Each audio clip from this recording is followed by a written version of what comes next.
처서가 지나고 나니 물론 좀 여전히 덥기는 하지만 그래도 하늘이 참 파랗고 맑아졌다라는 생각이 듭니다. 그전만 해도 바람이 불면 온풍기를 트는 것처럼 더운 바람이 이렇게 왔었는데 제법 바람이 바람답게 서늘하다라는 생각이 드는 이 한 주간을 지내왔습니다. 물론 여전히 우리나라 곳곳은 여전히 무더위 속에서 또 어려움을 겪고 있지만 그래도 이 계절이 흘러가며 분명 더욱더 우리는 서늘해질 것이고 단풍이 될 것이고 또 추운 겨울을 준비해야 될 때가 올 것입니다.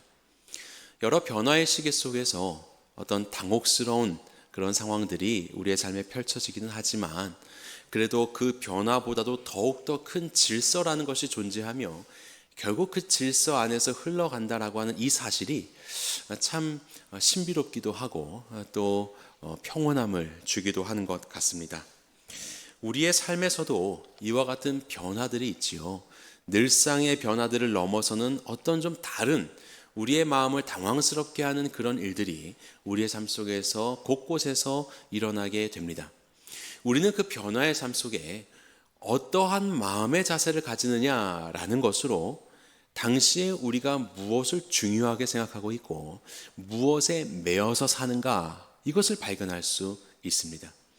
우리의 삶의 관계가 틀어질 때, 재정적인 어려움들이 있을 때, 또 내가 하는 모든 프로젝트가 잘 진행이 되지 않을 때, 나의 계획과는 다른 삶의 모습들이 찾아올 때 나는 무엇에 매여 있는가 이것을 발견하게 되는 것입니다. 우리는 오늘 말씀을 통해서 빌립보에 갔을 때의 바울의 사역을 통해 많은 변화의 일들이 일어나는 것을 보게 될 것입니다. 그리고 그 변화들 속에서 각 사람이 그들이 중요하게 생각하고 있는 것이 무엇이었는가, 그들이 매여 있는 것이 무엇이었는가를 살펴보게 될 것입니다.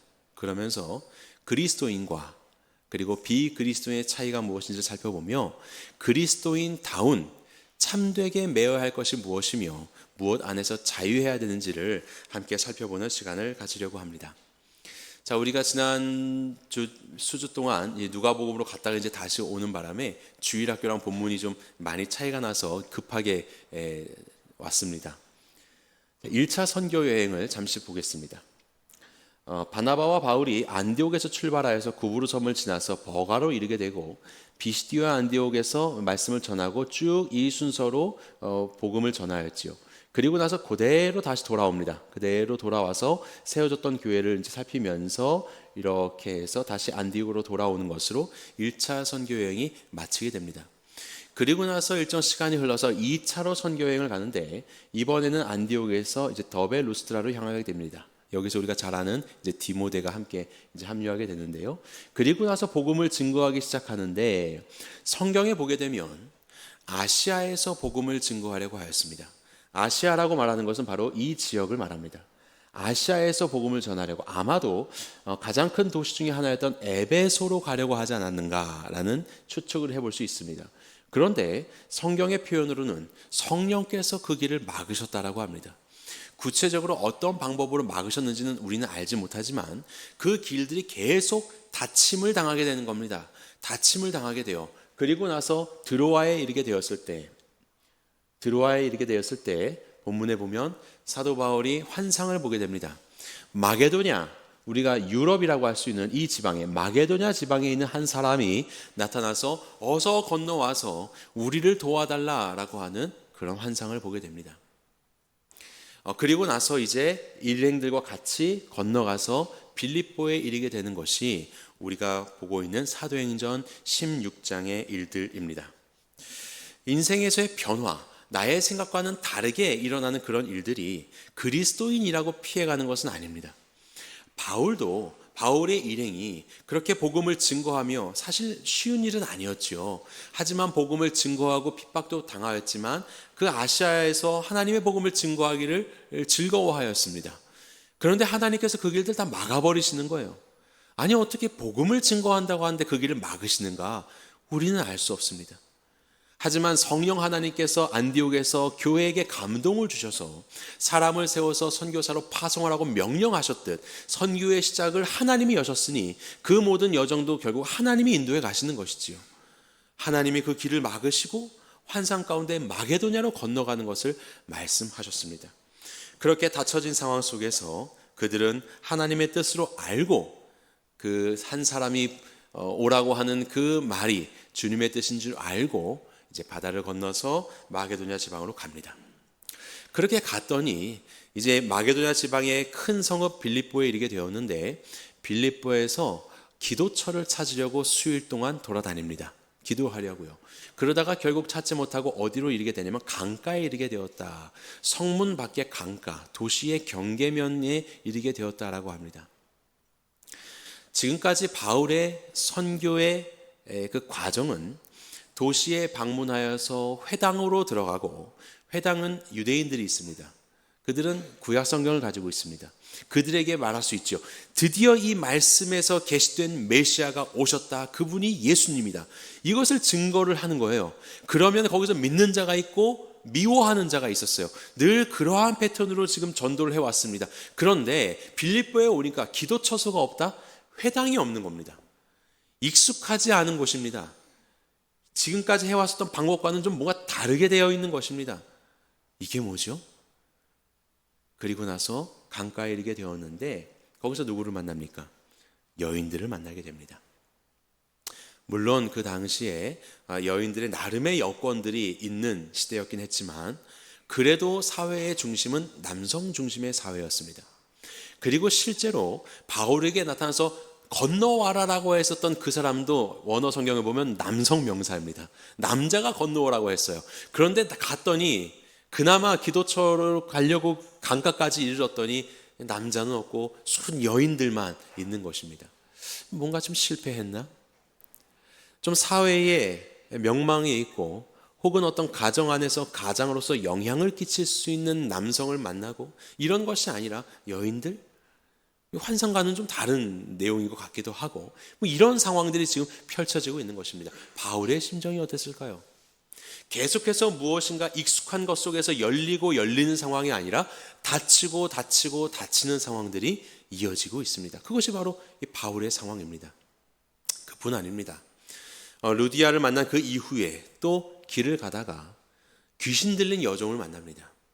귀신 들린 여종을 치유해 주어서 귀신이 떠나가게 되었더니 그들의 주인들에게 고발을 당해가지고 옷이 찢김을 당하고 매를 맞되 많이 맞았다고 성경에 써 있습니다. 매를 많이 맞고 옥에 갇히게 되었습니다. 선한 일을 행하는데도 이루어지는 이 현상은 무엇입니까? 뭐가 자꾸만 다치는 것 같은 생각지도 못한 좋지 않은 변화가 나의 생각을 벗어나는 일들이 바울의 일행에게 임하고 있었던 것이지요. 그들만이 변화를 경험한 것이 아닙니다. 오늘 본문에 나온 사람들도 마찬가지죠. 그 여종의 주인이었던 사람들이요. 귀신 들린 여종으로 인해서 점을 치게 해가지고 돈을 벌었는데 갑자기 자기의 여종이 멀쩡해졌습니다. 귀신이 떠나갔습니다. 그들에게는 수입원이 끊기게 된 거예요. 그들의 재물의 소망이 끊어졌다라고 그렇게 성경은 표현하고 있습니다. 그들의 소망 둔 곳이 있었는데 이 재물이 끊어졌어요. 그래서 홧김에 바울 일행을 고발해가지고 투옥시킨 것입니다. 투옥시켰다고 뭐 그 사람이 다시 귀신 들려집니까? 그런 게 아니잖아요. 그런데 그것을 참지 못하고 그런 변화를 참지 못하고 그들은 바울 일행을 투옥시키게 되었습니다. 그뿐 아니라 바울이 투옥된 다음에 한밤중에 지진이 나서 감옥의 문이 열리고 착고들이 다 막 풀어지게 되는 일들이 있었습니다. 거기에 한 간수가 있었거든요. 그의 간수는 날마다 죄수들을 잘 돌보는 것으로 그의 일을 성실하게 감당하는 자였고 거기에 대한 대가를 나라로부터 받으면서 그렇게 이 삶을 살아왔었던 자였을 것입니다. 오늘도 새로운 죄수 2명이 들어왔고 그를 잘 돌봄으로 인해서 역시 자기의 이 생계를 이어가야 할 것입니다. 그런데 갑자기 지진이 나더니 착고가 풀어져 있는 겁니다. 감옥 문이 열어져 있는 겁니다. 도망갔구나. 뭐 당연히 도망갔겠지요. 나는 이렇게 성실하게 매일을 살아왔지만 왜 이런 일이 벌어지는가? 변화의 상황이 생각지도 못한 닫혀지는 상황이 발생이 되었습니다. 우리는 이런 인생의 변화 속에서 우리가 무엇을 붙잡고 살아왔는가, 이것을 깨닫게 됩니다. 우리 이 사람들은 재물을 붙잡고 살아왔죠. 자기 여정이 회복되는 것은 별로 관심이 없고, 그들을 회복시켰었던 바울 일행의 전한 메시지와 그들의 능력과 그것에 출처이신 하나님께는 아무 관심 없고, 그저 돈줄이 끊기게 되자 화를 내고 있는, 그들의 매여 있는 것은 오히려 돈이었죠. 그들은 이 돈들의 주인이 아니라 돈의 종이었던 것입니다. 그리고 간수도요, 그 성실한 삶을 통하여서 녹을 받으면서 살아가는 바로 그러한 삶, 그 틀 안에 있어야 하는데 그것이 깨어져 버렸습니다. 성실하지 못한 간수가 되어버렸습니다. 그의 평판, 그의 실력, 그의 계획이 다 무너진 것이지요. 바로 이런 것 속에서 흔들리기 시작합니다. 그리고 자결하려고 하지요. 거기에 매여 있는 자였기 때문에 그랬던 것입니다. 우리의 삶에도 이런 다침의 상황들이 벌어질 때가 있죠. 우리의 건강의 문제가 닥칠 때가 있습니다. 우리의 사업이 닫혀질 때가 있고, 우리의 관계들이 닫혀지고, 내가 생각했던 계획들이 닫혀질 때가 있죠. 그때에 우리는 무엇으로 살아가는가, 어떠한 마음을 가지고 있는가, 이것이 바로 내가 매여 있는 것이 무엇인가를 드러내시는 하나님의 때라고 볼 수 있습니다. 어떤 이들은 바로 그것에 매여 있는 것입니다. 이것이 없기에 나는 끝났다, 이것이 되지 않았으니 나는 의미가 없다 라고 생각되며, 그곳에서 하나님 기뻐하시지 않는 선택과 또 절망의 나락으로 빠져버리는 바로 그러한 사람들이 있습니다. 오늘 본문에 나오는 사람들처럼 말이죠. 그런데 여기에 그리스도인은 조금 다른 모습을 보여줍니다. 그것이 바로 바울과 실라 이 일행의 모습이에요. 자, 다시 한번 우리 성경의 말씀으로 돌아가 보면요, 이들이 기도처를 찾지 않습니까? 기도처를 찾다가 강가까지 이르게 되지 않습니까? 성문 밖을 나와서. 그랬더니 여인들이 있습니다. 그래서 여인들과 함께 앉아서 얘기를 했다라고 본문에 써 있습니다. 무슨 얘기를 했을까요? 그 내용은 등장하지 않지만 아마 불평의 이야기, 우리가 어떻게 환상을 봤는데 도대체 남자는 없고 이게 뭡니까 여기는? 아이고 회당에 있어야 뭘 하지, 뭐 구약 성경은 아세요? 뭐 이런 어떤 불평의 이야기를 했었다면 그러면 어떻게 됐을까요? 그런데 오늘 본문은 이야기합니다. 바울이 그렇게 여인들과 함께 앉아서 얘기할 때 하나님께서 루디아의 마음을 열어주셨다라고 합니다. 루디아는 이미 하나님을 알고 있는 자였어요. 그런데 그 만남을 통해서 그의 마음이 확 열어지게 되었습니다. 분명 바울의 일행이 강가에서 함께 모여 얘기할 때 그들의 입술은 어떤 불평이나 불만이나 다른 것에 매여서 다친 것에 대한 이야기를 하지 않았을 것입니다. 오히려 그 속에서 하나님의 뜻이 무엇인지 그것을 찾기 위해서 여기까지 오고 있는 그들의 여정과 그들의 기대감을 이야기했겠지요. 루디아의 마음이 열어졌습니다. 그렇게 된 것입니다. 그뿐이 아닙니다. 간수들도 마찬가지죠. 그들이 너무나도 억울하게 여종을 살렸음에도 불구하고 매맞고 찢기고 그리고 감옥에 갇혔어요. 그런데 그들은 지진이 나면서 이 모든 것들이 풀어졌습니다. 여러분들은 어떻게 하실까요? 하나님이 응답하셨다, 잽싸게 나가자 이렇게 하시겠습니까? 왜요? 나가는 게 너의 소원이었는데, 평안, 평온, 이 자유가 나의 자유인데 라고 하면서 그 자유에서 매여 있다가 자유가 풀어지자 얼른 그것을 취하기 위해서 달려가시겠습니까? 그런데 바울 일행은 그러지 않았습니다. 매여 있으면 매여 있는 대로, 풀리면 풀리는 대로 그들은 그냥 있는 거예요. 왜냐하면 매이고 풀림이 그들을 좌우하지 않았기 때문에. 하나님의 뜻이 무엇인가? 간수가 자결을 하려고 하자 그들이 급히 나옵니다. 멈추십시오. 우리가 여기 있습니다. 우리가 여기 있습니다. 도망가지 않았던 거예요. 자유로운, 착고가 풀어진 자유로운 삶, 여기에 매여 있지 않았던 것입니다. 이것이 바로 바울의 일행의 모습이었습니다. 지난 하동 단기 선교 때 전도 집회를 할 때 이제 한 분의 형제님이 간증해 주셨거든요. 그때 그분이 그런 얘기 하셨어요. 세상의 성공을 위해서 열심히 달려가면서 이렇게 이루면서 그 길을 가고 있다. 남들이 보게 되면 성공했습니다 라고 그렇게 이야기할 수 있는 그런 길을 걸어왔다. 그런데 나의 마음은 말할 수 없이 공허하였고 길을 잃어버렸어요. 그 성공의 길 위에 섰는데 다음이 없어요. 성공이 아니었던 거죠. 그래서 그곳에서 방황하고 있을 때 한 사람이 나타났는데 그 사람은 뭔가 다르더라. 뭐가 달랐을까요? 나보다 더 공부를 잘했을까요? 나보다 더 잘생겼을까요? 그런 것이 아니에요.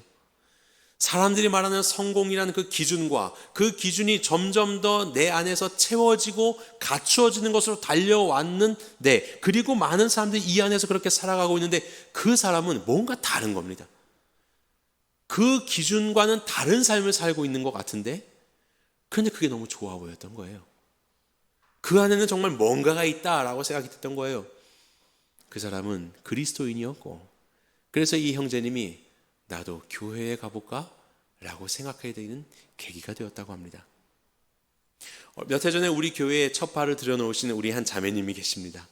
이 자매님도 평생을 교회와 상관없이 그렇게 사시다가 어느 날 갑자기 교회에 오셨습니다. 어떻게 오시게 됐습니까? 내가 사는 동네에 한 자매님이 있는데 뭔가 다르더라고요. 그 자매님이 이 교회 다닌다고 해서 나도 왔습니다. 뭐가 달랐어요? 피부가 좋아서요? 그런 기준이 아닌 거예요. 세상의 기준과는 다른 거예요. 뭔가가 있는 거예요. 근데 그게 잘 모르겠는 거예요. 우리는 그게 뭔지 압니다. 그게 예수님 닮는 거거든요. 그게 예수님의 향기거든요. 주님을 사랑하기 때문에 나타나는 주님의 눈빛과 주님의 사랑과 주님의 손과 발이거든요. 예수님과 포개어진 그 삶의 모습. 그렇지만 그들은 아직 그리스도인이 아니기 때문에 뭔지 모르겠는데 뭔가 좋아. 뭔가 괜찮아. 그래서 오게 된 거예요. 세상에서 많은 사람들이 매여 있고 그것 때문에 낭망하고 그것 때문에 기뻐하며 나름의 성공과 실패의 잣대로 삼으면서 살아가지만 그것과는 전혀 상관없는 무언가 다른 영역 속에서 이 삶을 누리며 살아가고 있는 이들의 모습, 그것을 우리는 그리스도인이라고 이야기합니다. 이 그리스도의 모습을 보고 이 형제 자매가 주 앞으로 나오게 된 것입니다. 주님을 믿게 된 것입니다. 우리의 형제 자매가 된 것이지요. 그렇게 풀려져 있음에도 불구하고 도망가지 않고 있는 이 놀라운 사람들에게 그래서 간수장이 이야기합니다. 여러분도 성경책의 30절 말씀 볼까요? 16장 30절 같이 읽어보겠습니다. 시작. 나가 이르되 선생들이여 내가 어떻게 하여야 구원을 받으리까? 그가 구원이 뭔지를 알겠습니까? 하나님을 알았을까요?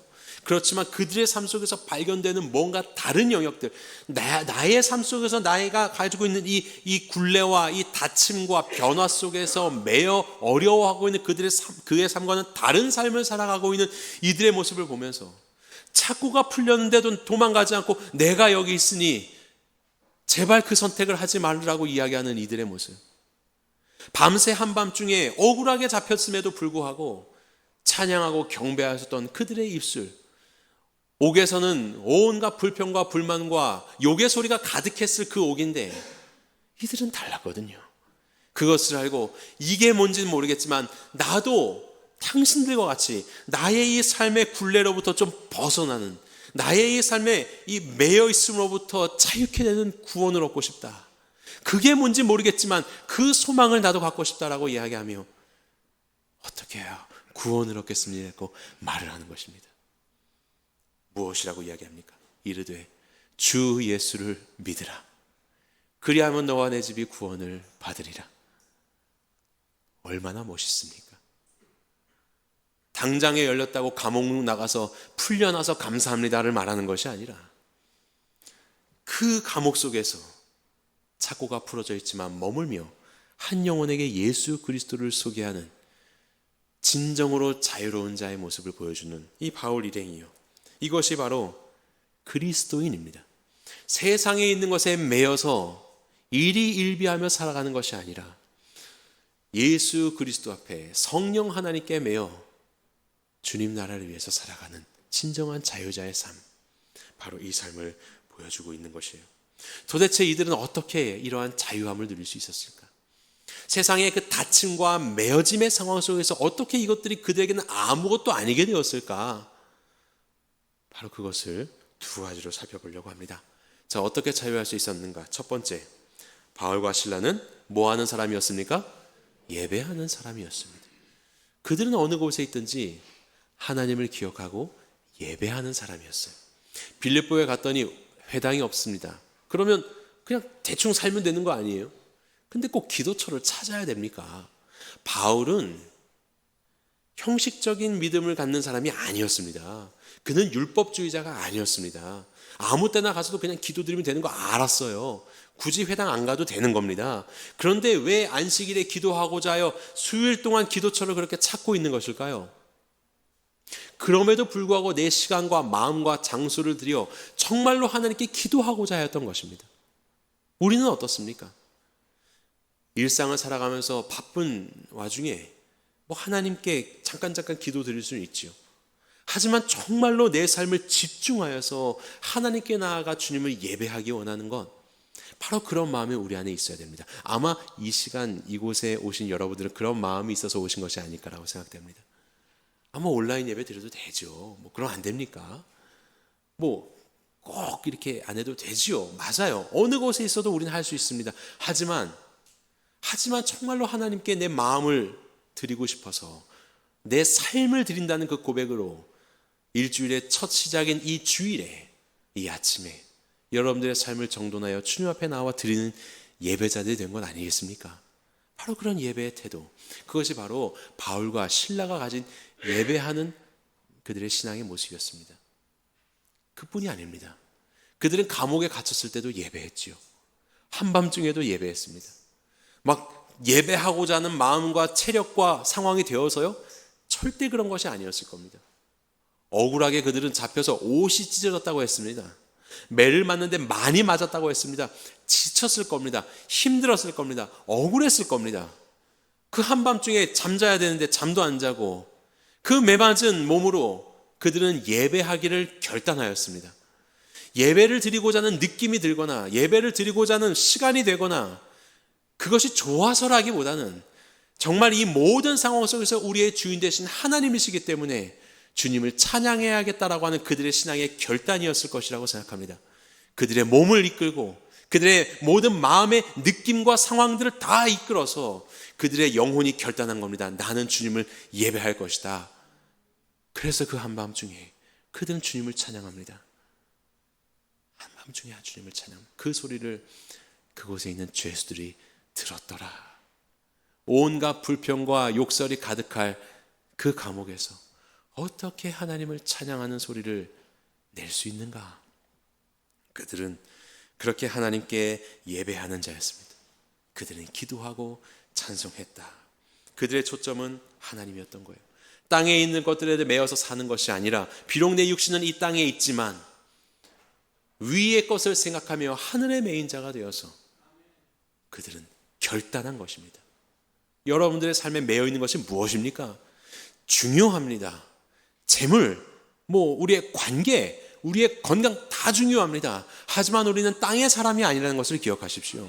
우리는 하나님의 사람들, 하늘의 것을 생각하며 위의 것을 따르는 자들입니다. 그 모든 것에 매여 있는 것이 아니라 이제는 주님을 바라보며 이 속에서 하나님을 찬양하며 하나님의 일들을 꿈꾸는 자들입니다. 하나님을 예배하시기 바랍니다. 여러분들 일상 속에서 짧은 시간이라도 정말 마음을 다해서 그 속에서 그것의 주인이 되신 하나님을 찬양하십시오. 닫혀지고 막혀지는 매어지는 순간이라고 할지라도 이 모든 것들의 주권자 되신 하나님을 기억하며 하나님을 찬양하시기 바랍니다. 하나님의 역사는 바로 거기에서부터 이루어지게 될 것입니다. 두 번째로 이들은 바울과 실라는 어떤 사람이었느냐? 예수님께 매인 사람이었습니다. 예수님께, 보다 더 정확히는 예수님께만 매인 사람이었습니다. 자, 이들은 9절에 보게 되면 환상을 보게 되지요. 환상을 보게 되는데 마게도냐로 건너와서 우리를 도우라 했더니 바울이 그 환상을 보았을 때 마게도냐로 떠나기를 힘쓰니 이는 하나님이 저 사람들에게 복음을 전하라고 우리를 부르신 줄로 인정하였다라고 했습니다. 이 환상 속에서 하나님께서 그들에게 가라고 우리에게 말씀하시는구나 라고 하는 그 사명 가운데 그들의 모든 다짐과 그들의 계획과 그들의 익숙함들은 뒤로 하고 그 사명 가운데 인정하였다. 인정하다라는 이 말에 그 단어의 근원적인 의미는 배에 올라타다라는 말입니다. 배에 올라타다. 배 타보셨습니까? 배 탈 때 한 발자국만 타십니까? 그러면 가랑이 찢어지는 겁니다. 배에 올라탄다는 것은 나를 온전히 배에 실어버리는 것이에요. 다 던져버리는 것입니다. 이 배가 좌로 가면 좌로 가고 우로 가면 우로 가고 순풍으로 빨리 가면 빨리 가는 거고 멈추면 멈추고 뭐 난파되면 난파되는 거고 그냥 다 배에 나를 온전히 실는 것, 이것이 인정입니다. 하나님께서 우리를 그들에게 이 복음을 전하라고 인정하였다. 그 하나님의 사명이라는 배에 두 발을 다 올라타서 자신들을 던져버리는 것이에요. 그들은 세상에 있는 다른 것에 매이지 않았습니다. 그들의 익숙함과 그들의 경험과 그들의 계획에 매이지 않았고, 그리고 그들의 행하는 선행으로 인해서 찾아오게 될 그들의 평판과 명성에도 매이지 않았고, 오히려 억울한 상황이 닥쳐오고 그들이 착고에 차서 매이게 되는 이런 불편한 상황에도 매이지 않았습니다. 모든 것에 매이지 않았습니다. 그들의 매였던 것은 오직 예수 그리스도의 복음과 복음으로 인한 사명에만 매였습니다. 왜냐하면 거기에 몸을 던졌기 때문에, 그 배에 자신을 실어버렸기 때문에, 여전히 그 배에 온전히 오르지 못하고 기웃기웃거리면서 틈만 나면 뛰어내리리라, 가만히 보니까 날씨가 이러네, 이러신 분들 계십니까? 그 배가 진리의 배요, 예수님의 생명의 배입니다. 온전히 오르십시오. 온전히 오르십시오. 한 발만 하지 마시고 간 보지 마시고 그 사명 가운데 온전히 여러분들 한번 던져보시기 바랍니다. 그들은 그랬던 자였습니다. 성령께서 행하시니, 출발도 성령님이 행하게 하셨으니 닿는 것도 성령님이 행하셨다. 이끄시는 것도 주님이시다. 온전히 그 배에 탔습니다. 그리고 세 번째로 이들의 특징이 무엇이었냐면요, 이 모든 것들을 함께 했다는 것입니다. 함께 했어요. 자, 본문에 여러분들 10절에 보시면, 바울이 그 환상을 보았을 때 우리가 곧 마게도냐로 떠나기를 힘쓰니 이는 하나님이 저 사람들에게 복음을 전하라고 우리를 부르신 줄 인정했다. 배에 탔다라고 말씀드렸죠. 그렇게 드렸다고 했지요. 환상은 바울이 봤습니다. 그런데 그것이 주님의 뜻이라는 것을 인정하고 그 뜻으로 향하는 것은 우리라고 표현되어 있습니다. 우리가 마게도냐로 떠나기를 힘쓰다. 우리가 힘썼다. 힘썼다라는 뜻은 찾다, 구하다라는 뜻입니다. 이것이 무슨 뜻이지? 바울이 내가 이런 환상을 봤어요. 신라 누가 나 이런 환상을 봤어요 했더니 이들이 그것을 가지고 같이 주님의 뜻을 구한 거예요. 하나님의 뜻을 구하는 겁니다. 그러면서 이것이 정말로 마게도냐로 오라는 것이구나, 하나님이 우리를 그렇게 인도하시는 것이구나, 공동체 안에서 같이 확인을 한 것입니다. 그리고 나서 하나님이 저 사람들에게 복음을 전하라고 우리를 부르신 줄로 다 같이 인정하며 다 같이 배에 오르게 되는, 하나님의 사명이라는 배에 두 발을 다 오르게 되는 그 일들을 공동체가 한 것입니다. 감옥에서 예배드릴 때도 바울과 실라가 함께 예배했다고 말씀하고 있죠. 이 공동체입니다. 우리의 삶의 변화와 우리의 삶의 중요한 것들에 닫혀지는 상황 속에서 그 믿음을 유지하고 가는 것이 사실은 참 쉬운 일은 아닙니다. 언제나 우리의 이 연약한 육신은 하나님이 주신 사명의 길이 아닌 다른 것으로 이끌 때가 참으로 많습니다. 한 사람이면 패하겠거니와 세 사람은 능히 맞설 수 있나니 삼겹줄은 끊어지지 않는다고 했습니다. 함께 하는 것이에요. 이것이 바로 공동체입니다. 교회입니다. 우리 목장입니다. 함께 어려운 상황이 있고 매어지는 상황이 있고 닫혀진 상황이 있을 때 주의 뜻이 무엇인지를 같이 기도하고 주의 뜻을 같이 발견해가며 그렇게 같이 그 길에 함께 올라서, 바울 너만 가가 아니라 같이 올라서 함께 짊어지면서 주님의 사역을 같이 감당하는 것이지요. 그것이 바로 공동체. 이 공동체를 통해서 하나님이 일하시는 것입니다. 함께 하는 것, 그것입니다. 한 사람이면 패합니다. 두 사람이면 맞설 수 있습니다. 삼겹줄은 끊어지지 않습니다. 우리 교회의 목장이, 우리 교회의 공동체가 바로 그러한 공동체가 되기 원합니다. 어려움 가운데 지체들이 있나요? 서로 마음을 열어서 함께 기도해 주기 원합니다.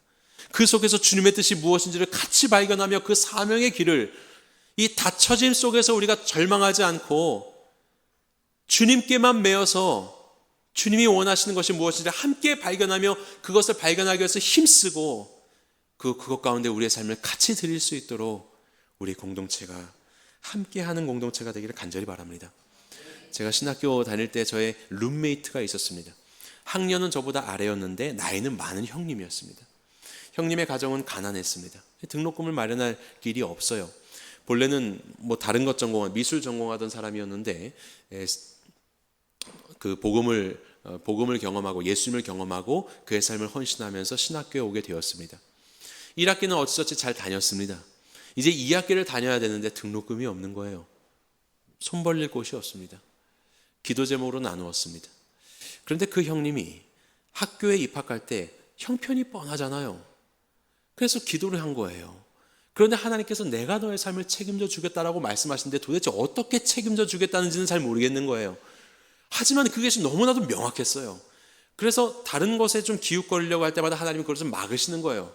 나만 바라보라고 감동을 하셨대요. 그것이 기도의 제목이었습니다.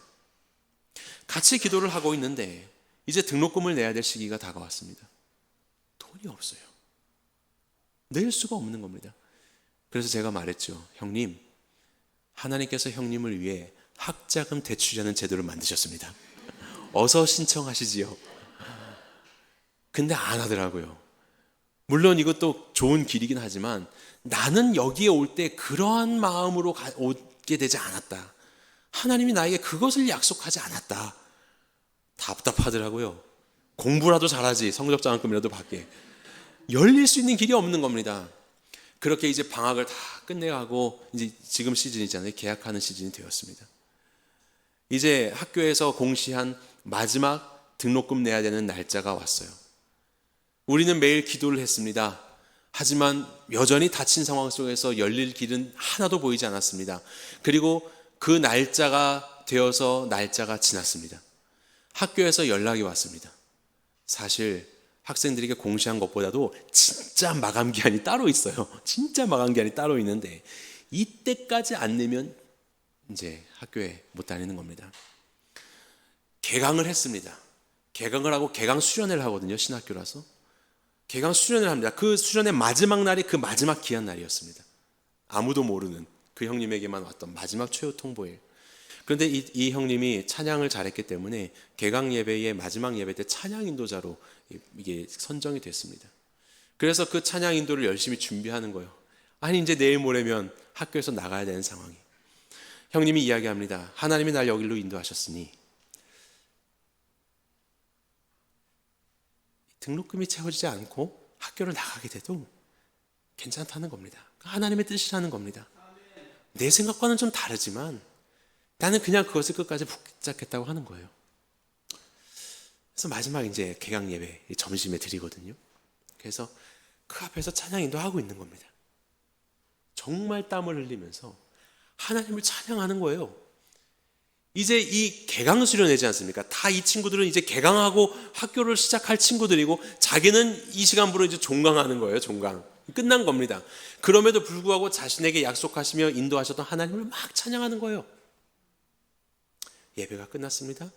점심 먹었는데 점심도 안 먹고 털레털레 집에 가는 거죠. 짐 싸야 되니까요. 그리고 나서 이제 그날 저녁쯤이 되었습니다. 아, 이제 끝났구나. 저도 이제 룸메이트 형님 인사해야 되는 때가 되었습니다. 학교에서 전화가 왔어요.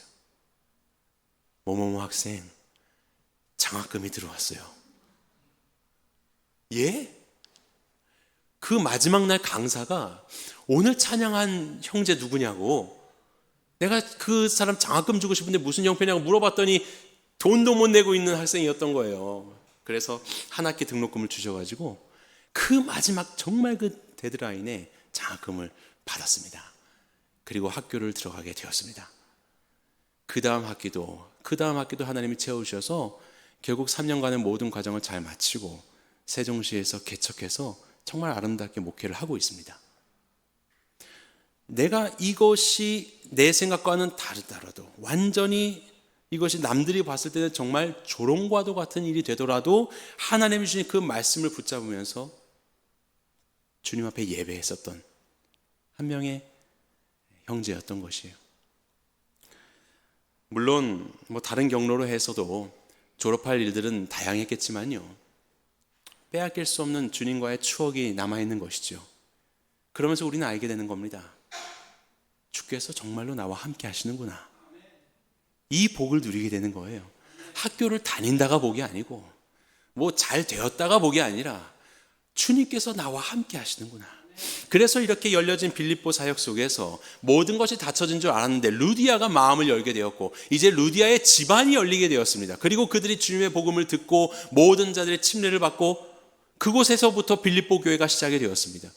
간수가 그의 마음이 열어지게 되었습니다. 예수님을 만나게 되었습니다. 간수의 모든 가족들을 다 불러서 그 집안 문이 열리게 되었고, 그리고 그들이 다 침례를 받고 주님의 자녀가 되게 되었습니다. 바로 그렇게 하나님의 복음의 역사가 닫힌 줄 알았지만 열리게 되었고, 그렇게 세계 선교의 역사가 유럽을 통하여서 또한 새롭게 시작이 되게 된 것이죠.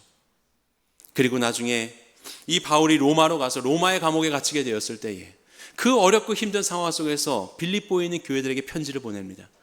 그렇게 시작되었던 이 빌립보 교회, 그 환상 가운데 의지하면서 갔었던, 기도할 처소 하나 없었던 바로 그런 교회, 여인들을 만나면서 시작하였고 여종을 치유하였지만 매를 맞고 감옥에 가두었던 바로 그러한 시작에서, 그러한 닫힘 속에서 시작되었던 이 빌립보 교회.